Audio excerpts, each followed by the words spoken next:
El tiempo es tirano, por lo tanto yo quiero ser muy puntual en el tema de la residencial Santa Cruz. En la primera intervención hablé de San Isidro, ahora voy a tocar los puntos específicos para la residencial Santa Cruz. Nosotros queremos traer en el tema de salud, que es un tema muy importante, porque San Isidro tiene una gran población de población vulnerable, de la tercera edad y niñez, el sistema de la solidaridad, que tanto éxito ha traído a todo Lima con Lucho Castañeda. Queremos traer los hospitales de la solidaridad aquí a San Isidro. Ello significa la prevención, la promoción de la salud, el asignar recursos presupuestales para tal efecto, convenios con clínicas privadas. Tenemos que traer todos esos beneficios que gozan hoy en día los demás habitantes de Lima a San Isidro, porque San Isidro también tiene esas necesidades.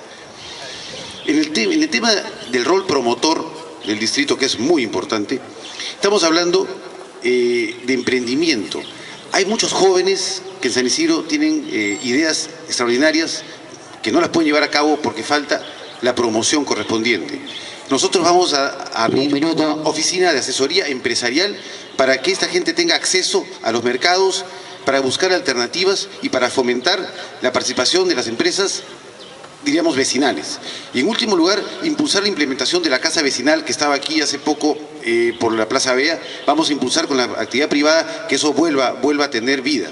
El adulto mayor es importantísimo para nosotros y fundamental, y sobre todo el vecino de la residencia Santa Cruz. Y nuevamente hago incidencia en la iluminación de esta zona y sobre todo en la prevención del delito con la participación del serenazgo. Tenemos que trabajar con el serenazgo aquí muy activamente en la prevención del delito y en la iluminación de las zonas que no estén bien iluminadas. Fuera de la renovación del entorno urbano, los pasamanos, las bancas, los jardines, tenemos que reflotar lo que fue una vez la residencia Santa Cruz como uno de los sitios más hermosos de San Isidro.